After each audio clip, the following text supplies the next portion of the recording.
Section 8, Srimad Mudgal Puran, Khand 8, Chapter 1, The Birth of Aham. Om Shri Ganeshaya Namaha.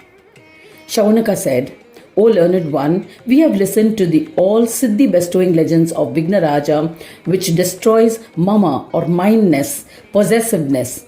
You are an intellectual and are as knowledgeable as Vyasa. This is definite.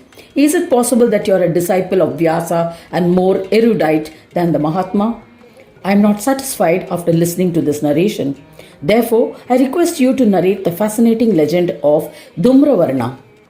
Sutta said to Shaunaka, O Shaunaka, I shall recount the legends of Dhumravarna, which I heard from Maharshi Vyas. Daksha enjoyed the narration of the glory of Ganesha.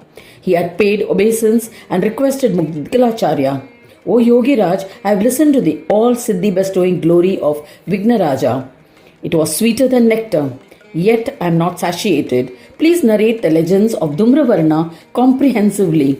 What extent of the Amsha part of Ganesha is Dhumravarna? What form of Brahma is he?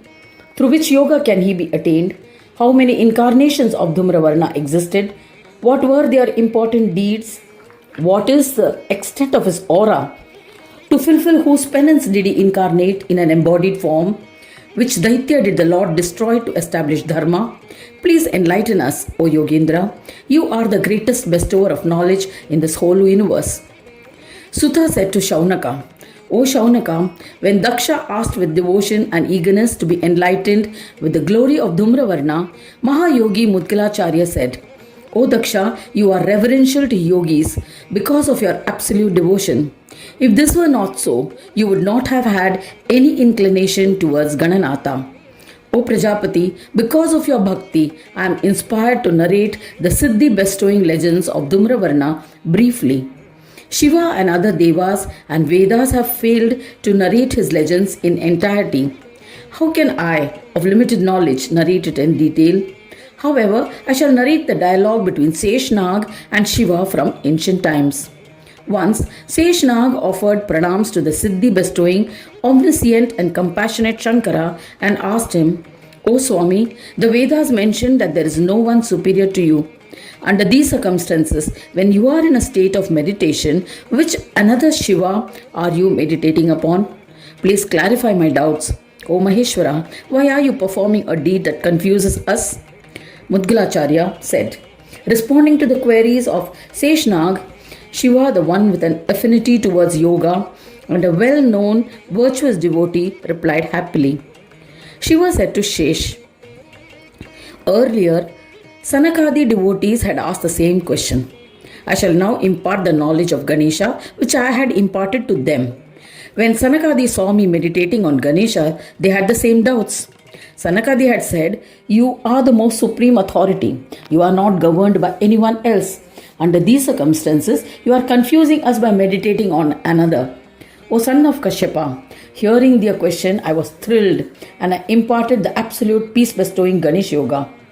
O Sesha, the ones well versed in Brahma, the concept of Isha and Anisha are a result of Maya. These are fragments of imagination because of Maya. When one has merged into the supreme Brahma, beyond Maya, how can he possess these qualities? The one who granted me the position of lordship, Ishatva, and who rendered people with powerlessness, Anishatva, that Lord is Ganesha. I worship him and with complete devotion. O eminent Muni, people forget Ganesha because they are conceited. I have overcome my ego, Ahankara, and I serve him at his holy feet. Sanakadi were astonished at the clarification offered by Shiva. Sanakadi were eager to gain the knowledge of Ganesha and said to Shiva with devotion, O Mahadeva, it has been mentioned in the Vedas that despite one's best efforts, one cannot overcome ego. This is true for devas or yogis like us. O Mahesha, I am a human. I am a deva. I am an Atma. I am Swaswarupa, essential nature of self. I am Brahma. The concept of I am is hidden in all such emotions. Under such circumstances, what measures did you take to overcome ego? O Sadashiva, please impart the knowledge of this peace-bestowing yoga. Shiva replied, O eminent Brahmins, the great statement Mahavakya, Aham Brahmasmi, describes yoga. In that state, Aham or I-ness is absorbed into Brahma, and in the Brahma that remains, there is no Aham. In that state, Aham does not exist. One does not experience Brahma. What remains is my form as Neti Brahma. This Mahavakya is a tool to attain intuitive perception or self-realization. Despite this clarification, the confusion in the minds of Sanakadi prevailed. And they asked, O Lord, your explanations are incomprehensible to us. They are difficult to grasp. Hence, O Maheshwara, please explain the peace-bestowing yoga in a simpler language to redeem your special devotees. Shiva replied, At this juncture, I am going to narrate an ego-destroying and fascinating ancient legend of Ahankara. Once, Surya, who is the lord of the constellations and resides in all as Atma, was coronated as a king to govern Brahmas and Karmas, deeds or actions. After being nominated as the sovereign to an enormous kingdom, the superior Deva Surya, the lord of Karmas, became excessively conceited. He thought, Brahma, the Pitamaha, creates the universe by his karmas. The karma of Vishnu is to preserve this creation, and the karma of Hara is destruction. The karma of Shakti is to create Anna and provide nourishment. Thus it is evident that the whole world, including Brahma and the Devas, are dependent on karmas. There is no doubt about it. I am a Deva, endowed with karmas. I am the sole driver of karmas. Hence the whole universe is dependent on me. These thoughts induced unlimited ego in Surya. Once, an egoistical Surya sneezed. A handsome Purusha emanated from that sneeze. He landed on the earth. However, Surya was unaware of it. This Purusha was an enormous mighty person and had large eyes. While he was wandering on earth, he met the omniscient Shukracharya.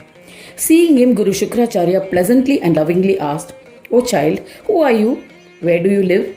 Who are your parents? Who has taken care of you? What work do you intend to do? Can I help you? Purusha replied, O eminent Brahmin, I am the son of Surya. I manifested from the sneeze of Surya and landed on earth, and am an orphan. It was kind of you to inquire about my welfare. This has pleased me. I am convinced of your compassionate nature. O Muni, consider me as your own and offer guidance.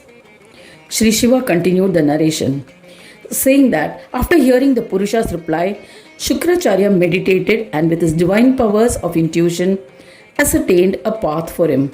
He said, It is evident that you are born from the Ahankara, the ego of Surya. Therefore, I name you Aham. You must commence penance immediately. Saying this, Shukracharya initiated Aham into the Sodashakshara mantra of Ganesha and disappeared. Aham observed a fast, meditated on Ganesha in his heart, and chanted the mantra of Ganesha while observing penance. He managed to control his senses. To please Vignapa, he endured with firm determination the vagaries of heat, cold, and rain. Thus ends the first chapter, The Birth of Aham, in the 8th Khanda of the Purana Upanishad, Srimad Mudgal Puran, describing the legends of Dhumravarna. Dedicated to Shri Gajanana. End of chapter 1.